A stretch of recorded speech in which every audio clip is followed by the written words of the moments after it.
What we're going to talk about tonight is proof of life after death, which is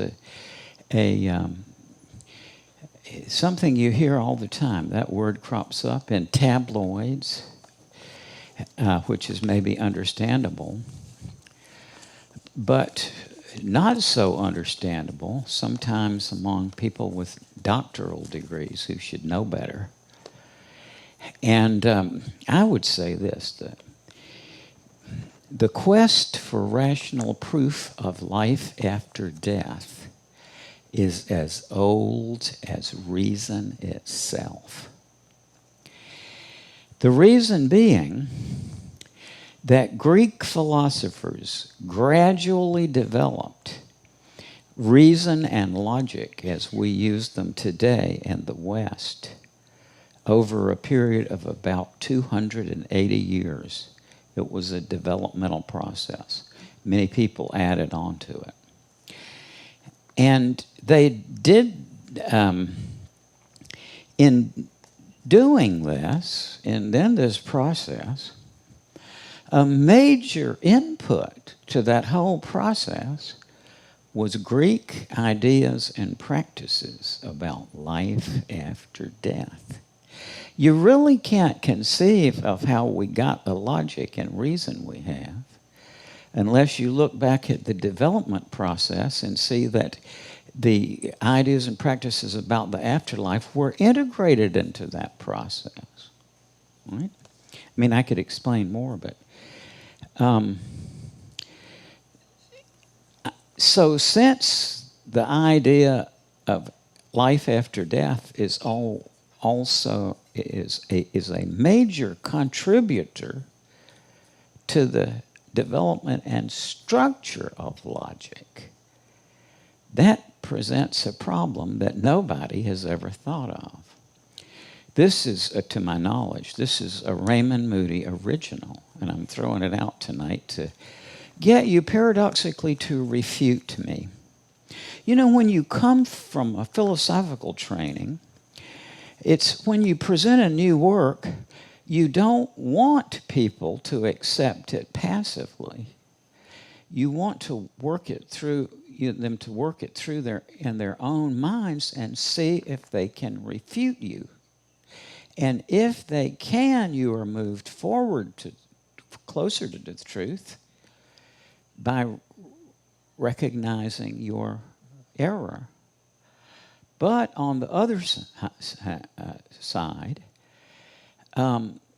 if they cannot, with their best effort, find a flaw, then that gives you some effort or some confidence that you're on the right track. And in terms of this work, I'm going to present a version of tonight to you. I have run this by 14 of the most brilliant people I've ever known in my life, none of whom were interested in the question of life after death. They were professors of business and aeronautical engineering and physics and psychology and just all. And I asked them to be very, find any flaws in this. And to my astonishment, none of them found any flaws. Of course, there were typos, for which I was appreciative, but everybody said, yeah, it's astonishing, but it works. Now, in 2022, oh, good, thank you so much. It's I'm putting my infirmities on display here, and I'm sorry about it, but thank you so much. This goes back to my past life when I was hung as a horse thief. Just kidding. Now, given this inclusion of ideas and practices related to the afterlife in the whole structure of reason as we have it, that creates a paradox which, to my knowledge, has never been acknowledged, but it seems plain as day. And that is, think about it this way. In 2022, we apply that system of logic and reason to the question of life, that very system of logic and reason to the question of life after death. And the paradox comes from the fact plainly that we're trying to prove the afterlife using a system of investigation that already has ideas and practices related to life after death built into it. Now, if you think that through for a moment, I think you should realize that creates a problem which we call in logic petitio principii, which is reasoning in a circle, right? Assuming what you set out to prove. So since the notion of the afterlife is built into the system we use to investigate it, that is a major conceptual problem, right? But as far as I can tell, nobody has ever thought about it. But we got to get around that before we can really get toward this biggest question of existence, in my estimation. This paradox I just stated to you is a main cause of the stasis of rational inquiry into life after death. Although nobody in the parapsychological community has ever thought of that. Right? So there's an error there that needs correction. And listen, folks, I am almost past the age of hostility. I mean, I'm 77. When you get 77, you think about it. You'll see. No, am I pure? No. But I've mostly, I see the pointlessness of hostility. And some of my dearest friends are parapsychologists, and I'm not talking behind their back. I have this conversation with them face to face. And over the years, I've asked many of them gently about these ideas. The whole notion of the afterlife in the Christian church comes through Plato, for example, the Phaedo. And over the years, at first I was, a Southern gentleman and, 28 years old when I published this book. And, I just didn't want to be confrontive. But the things these people, the alleged expert, was saying, I could see they made no sense. Okay? And they're not aware of the intellectual background of the subject they're investigating. Now, what I want to do tonight is if somebody would give me a hand signal just about, say, 15 minutes before the cutoff time, because I want to explore your questions with you. And so just give me a signal and I'll bring it to a stop. Okay? And in the real world, and I say that because when people start thinking about life after death, it drives their circuits berserk. And I have figured out over the years why that happens. Okay, now, I mentioned the other night C.S. Lewis, the great spiritual thinker. An equally great logician was named C.I. Lewis at the University of California. And he discovered what is called Lewis's argument. And what this argument very clearly shows is that if your first premise is a self-contradiction, that in logic, it's both P and not P, in 3 logical steps, you can draw from a self-contradiction any arbitrary proposition you choose. Right? If you want to prove that there are purple kangaroos living on Mars, all you have to do is to use that statement as your P statement, right? Or your Q statement. And then you start with a self-contradiction, you know. Jim is a bachelor and Jim is married, okay? You can prove from that statement any other proposition, arbitrary proposition you want to prove. And now, a lot of the actual knowledge we need to get a rational account of life after death is stored in our mind, but we are not conscious of it. And it's called preconscious knowledge. You have a vast array of knowledge in your mind that you have never thought about. But once somebody brings it to your attention, you say, well, sure, I knew that. I'll give you one exercise right now. This is how I used to teach the figures of speech to my logic students. I would give them some examples of some kind of utterance or expression. I want you to listen to the following 3 sentences. Sentence number 1. A farmer holding a shotgun says, "Get off my land, stranger, or I'll..." Right? Or a character in a movie is dying, and as he dies, he says, "I buried the treasure under the..." Right? Or at a wedding celebration, a friend holds up a toast to the groom and says, "You've been such a dear friend, I just..." and trails off. Now, just think about for a moment, how many of, and be honest, just think, how many of you recognize that pattern? All of you, right? Is there anybody here who has not ever seen that pattern? But also notice you've never even thought about it as a pattern, right? But once you see the pattern, then you learn the name of it, aposiopesis, and the definition of it, breaking off in mid-sentence and leaving a thought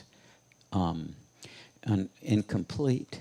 And you realize that it's used in making veiled threats, right? Like, "Get off my land or I'll..."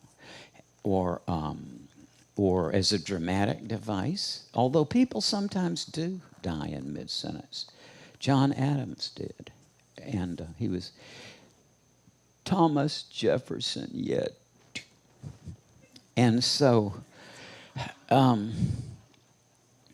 this is a phenomenon that touches, and there's dozens and dozens of if I showed you other patterns, you would say, yes, absolutely. And I've learned over the years, if you learn the names and you start, then you see them everywhere, then you understand them in a new way. And they are absolutely essential for investigating near-death experiences. All we have of NDEs are the account, the verbal account. And one of the main features of near-death experience is a claim of ineffability. That it is impossible to put this into words. And that utterance is an example of the figure of speech called Eidynaton. My love for you is greater than the number of sand grains on the beach, right? Or even if I had a billion colors I could never paint my beautiful. You see, it's a figure of speech raising ineffability or impossibility. And so how can, if the number one characteristic of near-death experiences is a claim that it's impossible to put this into words, then it seems to me to be absolutely reasonable to say that therefore somebody who is really serious about investigation of life of near-death experiences needs to understand what idioton is and how that figure of speech operates within the whole narrative of what is a part.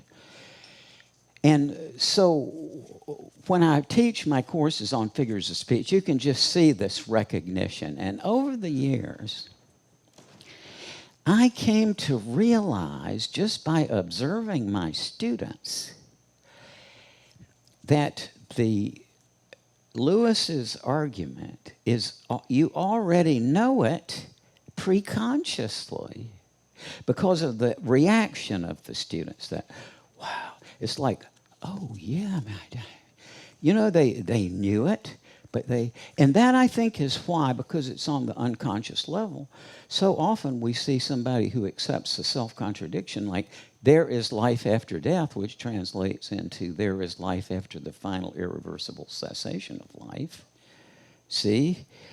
That's a self-contradiction, and understanding preconsciously that means that anything goes. They are just as likely, they're more likely to believe that Bigfoot exists or that UFOs are communicating. You know, what does mean is like once you loosen that chain of logic, then anything goes. See? So, is there a way out of this? Yes. Yes, yes, yes. You know, I think when people investigate this question of life after death, often what I see them trying to do is to come up with usually shabby reasons for believing it, right?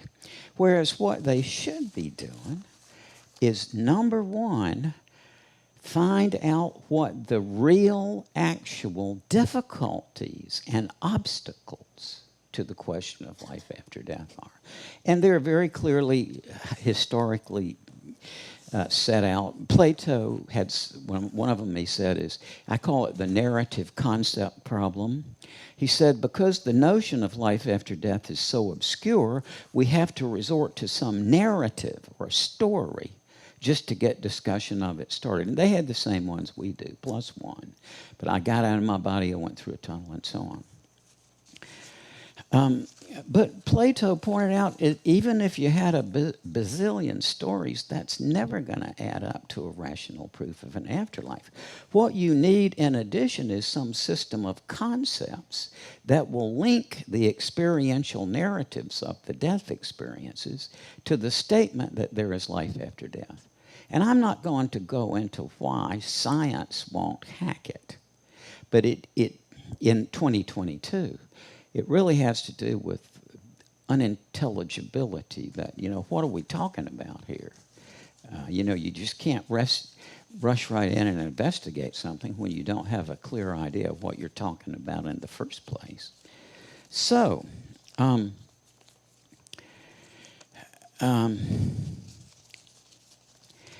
I have been working steadily since 1969, or actually it was part of my doctoral dissertation in 1969, but I've continually followed it through in such a way to try to solve these problems. You know, let's think of it this way. If you identified all of the actual obstacles and problems that prevent rational proof of life after death, think about it geometrically. You can get a shape of what that proof might be like. Think about it. If one objection to the idea of life after death is here, and another objection is here, and another objection is here, the in-between is the shape of the proof that you need, right? And we can get an idea of that just by looking with what the great thinkers of history have said about it. And the narrative concept problem of Plato is a good place to start. But there were others. David Hume, 1711 to 1776, said accurately, "By the mere light of reason, it seems difficult to prove the immortality of the soul." That's an understatement, right? But it went on to say, "Some new species of logic is requisite for that purpose, and some new faculties of the mind that they may enable us to comprehend that logic." Right? And Hume was an ironist. He was fond of irony. And the undertone of that is that it's impossible. See, he's right. Logic we have doesn't compute on self-contradictions. It's part of the structure. And, we think we're okay with the logic we have. It's worked a long time. And unless you are, let's put it this way. Many people think that the mind that they have is good enough and, can't think of moving out to another one. But the thing is that these things are not impossible, as Hume proposes, but you can actually do it. You can go through procedures and exercises where you equip yourself with a whole new system of rational principles, not to replace or displace the ones we already have, but to complement them when we address certain problems that lie outside of the domain of Aristotelian logic, which is predicated on literal meaning. Now, I think it would take a great leap of imagination to claim that sentences like "there is life beyond," or "there's life after death," or that these are literal in meaning. See, I think that doesn't work. And so it's fairly easy, really, to overcome this Humean problem and equip yourself with new means, new principles of thinking. And when you do that, it opens up new faculties of your mind. I know that sounds so bizarre. Let me show you a specific exercise. I want to show you right now that you have a mental faculty that you had no idea that you have. But I'll show you have it. If you think of unintelligible things in general are nonsense, that in common sense is a cloud, undifferentiated, just absence and nothingness, right? But now listen to the following sentences. "'Twas brilliant the slithy toad stood gyre and gimble in the wabe." You recognize that as nonsense. But now listen to this. "Holiness breeds the vestigial lipstick of purple spontaneity." That's nonsense too, but notice, it's a different type, isn't it? Now listen to this. "That cannibal you men just ate was the last one in this county." All right, now that's nonsense too. Or listen to this. "Hat thoroughly the if, well, zoom, high zoom." Nonsense too, but a whole different. I could go on. I could give you dozens and dozens of different types.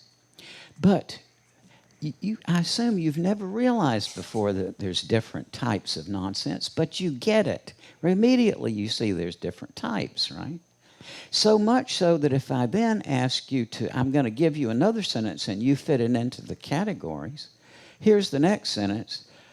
That when you do this experiment, if you smell an odorless gas, it is carbon monoxide.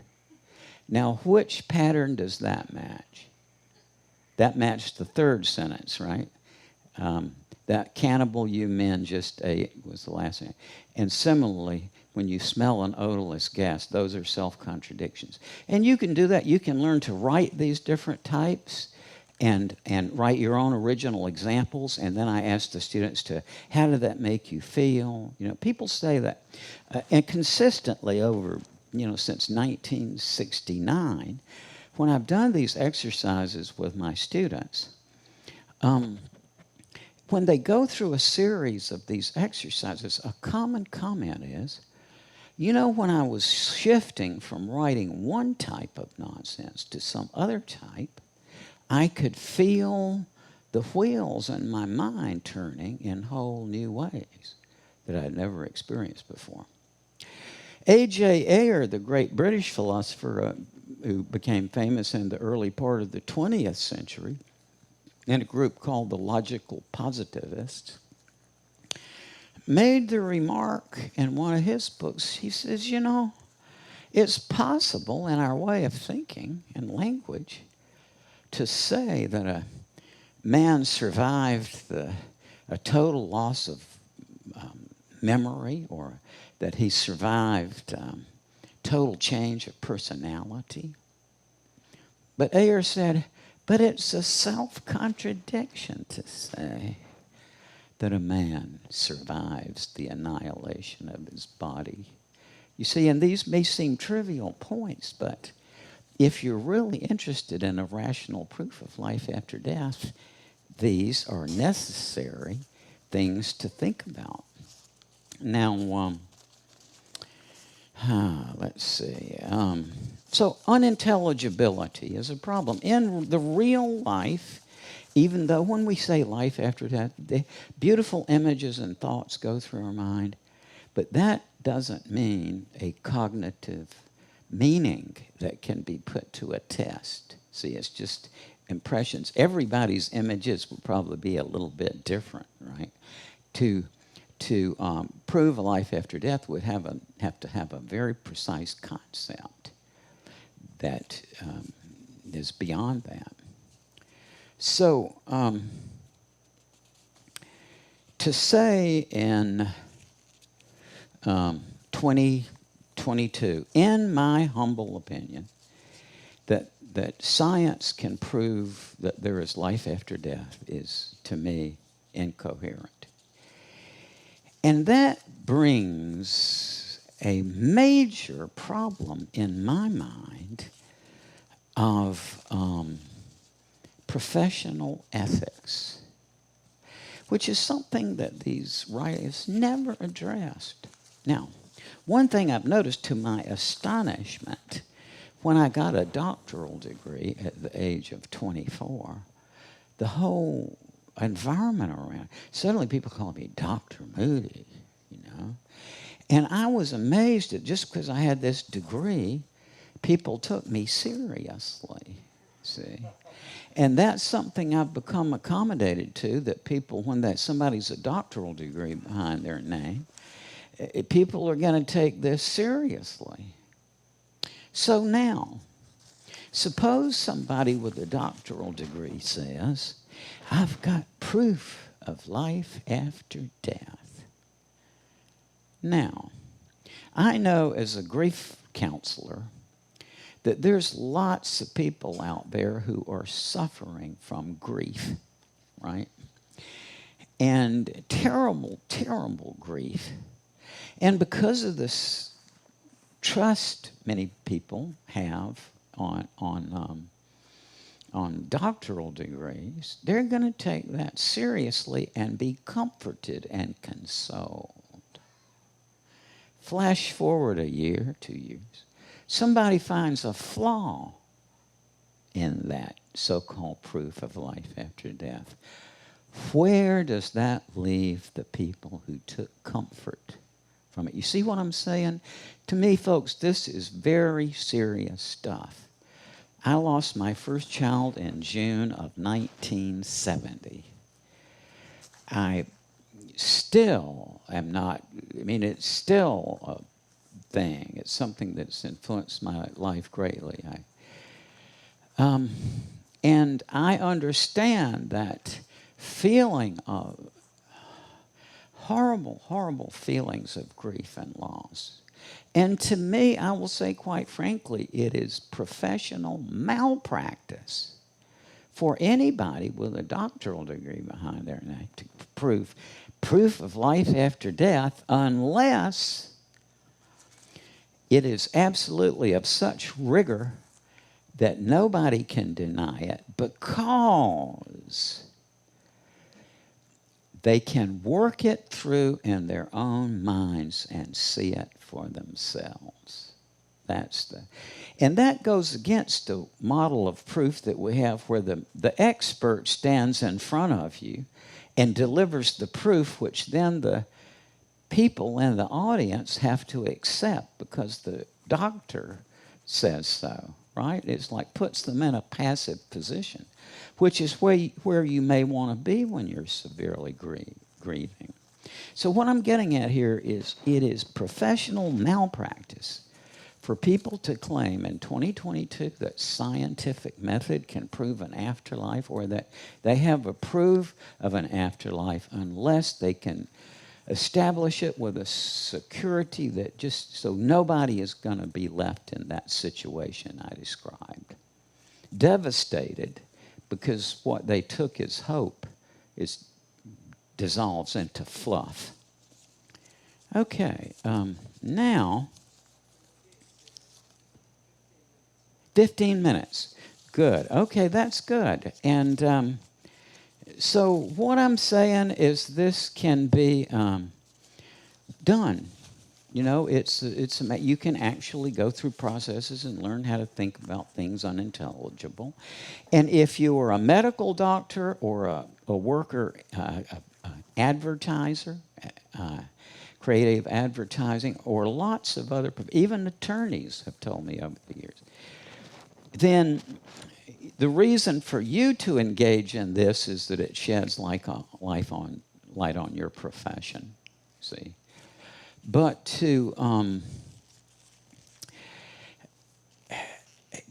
go into this with the sole object of using it to gain enlightenment on the afterlife, that's just not going to work because people are going to they first have to subject themselves to the discipline of how to think in a new way. And then they can go back to the afterlife question. And so I want to just, stop now and listen to your comments and questions. Yes?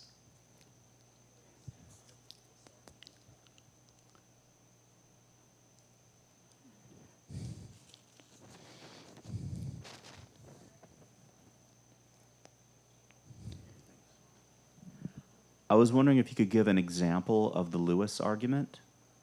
Of the what argument? The Lewis argument. Well, I could, but it's basically. Have you studied logic at all? Okay. Well, start with two contradictory sentences, right? And then in the second step, by the rules of logic, if the operator and between two things means that if you've got P and not P, and the second step is to pull down P, okay? Because obviously from P and not P, it follows that P. Okay, now next, you look at that P and you construct a disjunction in which you say,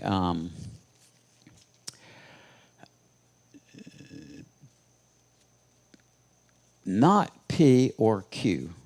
Right? Well, that works, right? Any proposition you can.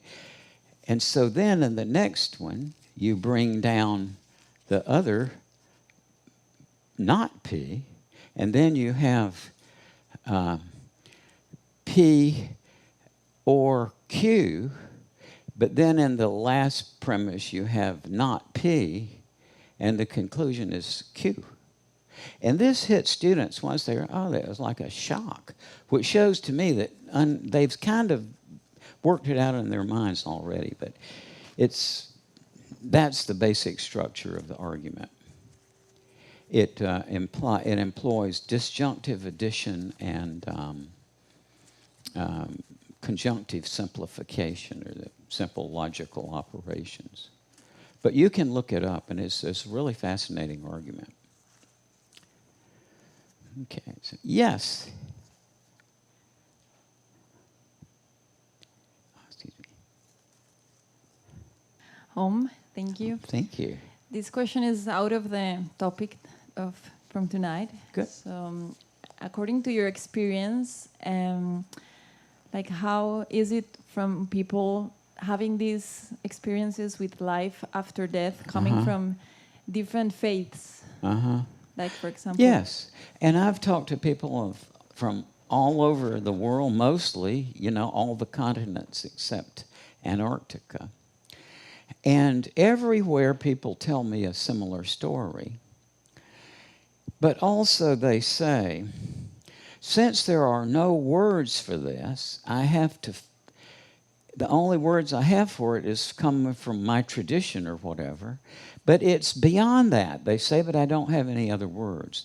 But you can tell from the structure of the narrative that it's all over. It's phrased as a travel narrative, for example. So yes, there are individual differences, but people will generally say that, I know these words are inadequate, but they're only ones I have.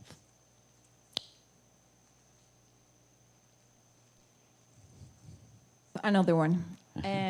You mentioned in the past satsang you shared that you had no, any strong tendency of a religion or, No. but since you've worked so many years with this topic and so many people, this changed, or is it this? No, it hasn't changed about religion.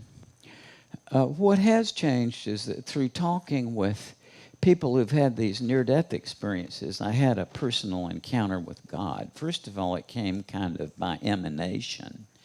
And then in a time of turmoil, I had a actual visitation for God. Again, words fail, but I was in this turmoil and this thing came down. I used to just think people who thought that God was going to be flattered by having them kneel to him was just such a ridiculous kind of point of view. Then, when my personal experience with God took place, I found out that's what that's all about, and it's that you can't stand up. I just melted to the floor. And it's the kind of experience, if somebody said, well, you want to stay here forever? Absolutely. And so, God, but I talk to God every day. I have a relationship with God, and God has never said a single word to me about religion.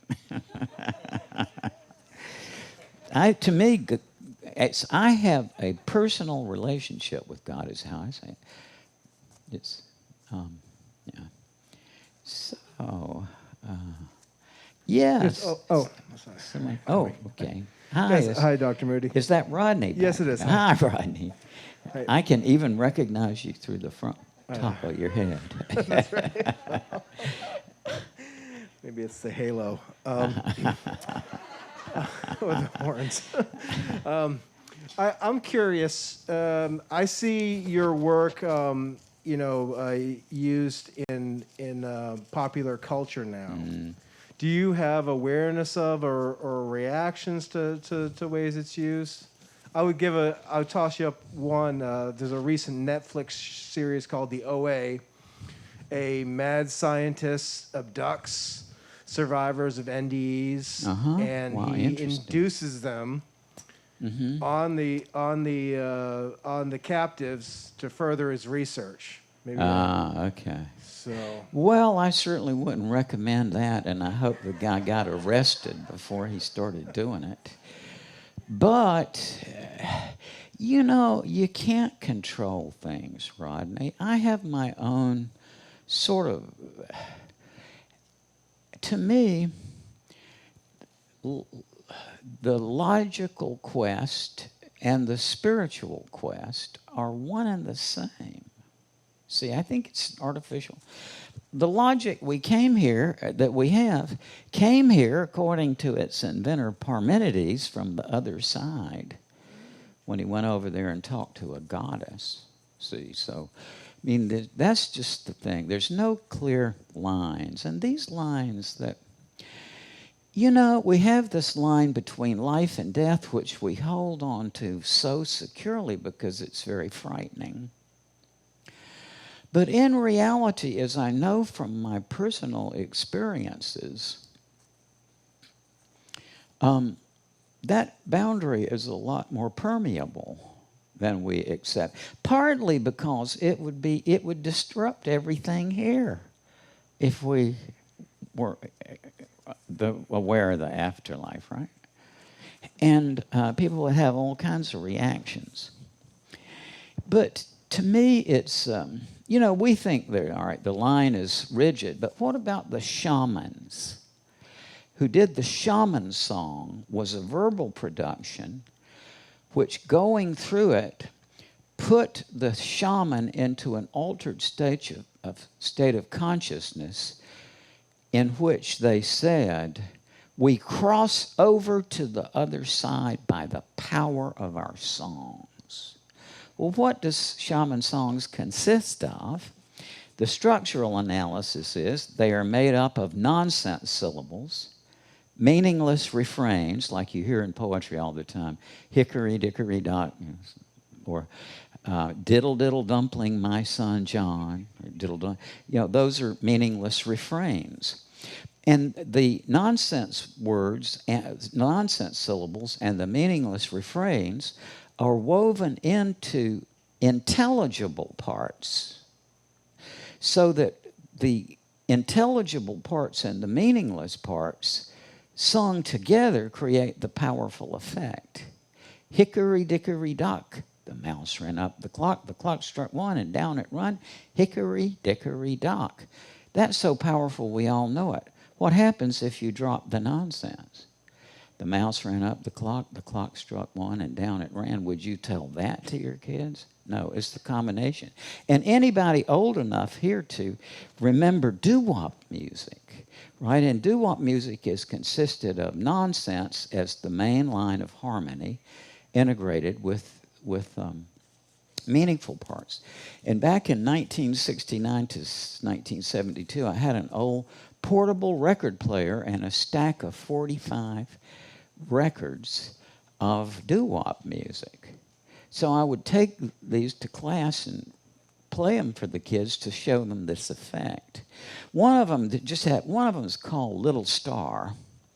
And I learned through watching this that the effect of the song depends on the geometrical arrangement of the meaningful versus meaningless parts. That it's that combination. And this Little Star had the common effect of putting the kids into a trance. Because, I could see, because I was at the front of the class, and as soon as after a while, you know. So this modality of shaman songs is very powerful. Now, the shamans said that they went over to the other side with this. Now, I want to, okay, I'll tell this. The shaman song thing works. You can put together meaningful and meaningless parts in various kinds of arrangements under certain circumstances, which give you the experience of seeming to go into some other domain of reality, which does seem to be like what would you call it, the afterlife world or the spirit world. And that is true because I've done it myself. I mean, I don't know what to say about this except that it's rather extraordinary. And I found myself in this, I've heard of these cities of light. That's what it was. That's the best thing you can say. And you know what I did? I said, well, this is enough. I got up to the point where I could do it. But then I said, just a minute here. There's a lot of things in this domain that I need to get straight before I do that. But you can do it. And this is the thing about it. It's the kind of thing that is very exciting to minds that don't have much sense of effort needed to be. It's just, I just want to do this wonderful experience without going through the training and you can't do this in a weekend, right? So that's the difficulty with it. By the way, we talked the other day about singing or the swan song phenomenon and how it's fairly common that people on the verge of death will break into song. I was talking with a very nice young man from England or Britain the other day. And he told me this experience that had taken place when his father died. He said his father was on his deathbed. And his father one day demanded that they all sing that, is it Harry Belafonte song? Here come Mr. Banana Man, check me banana. Daylight comes and I want to go home, right? And it's connected with nonsense part. Hey-o, hi-o. It's nonsense, right? And then integrated with this. And so his father said, let's all sing it. And they were singing it all day. He was asking them to sing it. And I was thinking, like, this is the same thing with the shaman songs, right? The combination of meaningful and meaningless and putting them into state. So he said, and Adam, this young man, was very tolerant. He understood his father was dying. And so they were all, sometimes like multiple times a day, singing, daylight comes and we want to go home, hey, oh, die. So this went on and on for days. So as his father was getting closer, he asked his father one day, he said, well, I guess we should sing Daylight Come and we want to go home now. And he said his father developed a very sad look on his face. And he said, no, we can't sing that song anymore. The next day, they found out that the guy who wrote the song had died that very day. And, this is the kind of thing you're going to encounter, as we all know who deal with, death and dying. Pretty wild. Yes.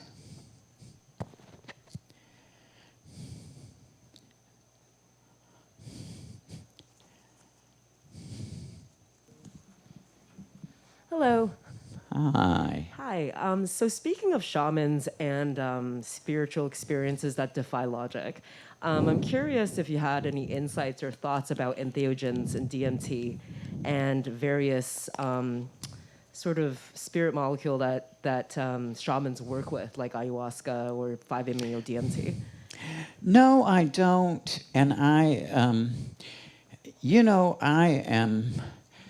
marijuana is just fine with me. Let's put it that way. I mean, I don't use it it's like use it for my work.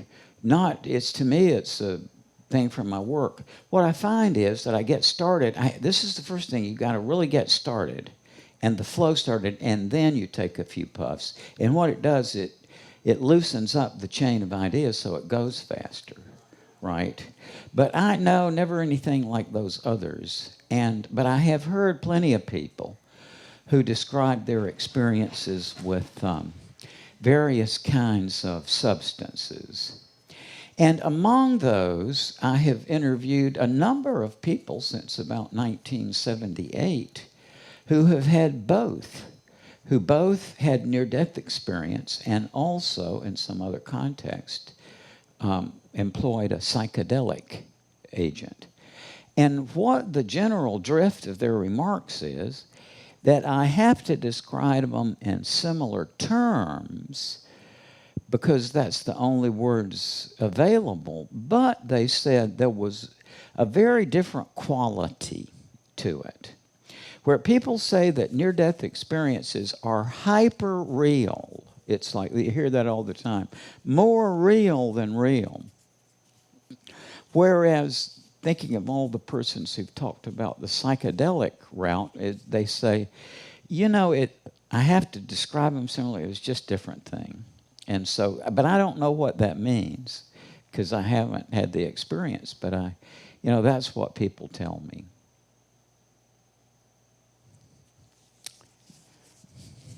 Yes.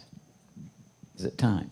Well, listen, thank you all so much for being here. You just don't know how much a person like me, who, when I was a kid, nobody wanted to talk about Gödel's proof or, but, then when I wrote this book, everybody wanted to talk to me about that. So I have been an adjustment to me, and I just appreciate your interest. And I especially want to say that,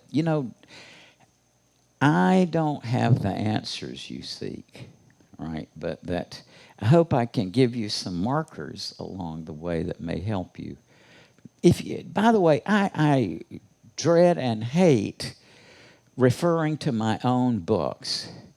But I have 2 books recently published in which some of this stuff is laid out if you're interested in it. One of them is called Making Sense of Nonsense, a logical bridge between science and spirituality. And the new one, which is available only from Amazon, is entitled God is Bigger Than the Bible. And you can get that one, and that it talks a lot about these things. And basically, this has reached the point where it's worked. I've prepared a lot of people to think in this new way. A few years ago, a very eminent scientist and sculptor who had been to one of my seminars had a near-death experience and said, while he was over there, he said, I realized that what you were saying was true, that you can't comprehend how that world connects to this one unless you take the unintelligibility axis into account. So to get a proof of life after death, we got to change ourselves, which you already did tonight. See, you saw that, oh my God, I can discriminate among different types of nonsense. So anyway, thank you so much.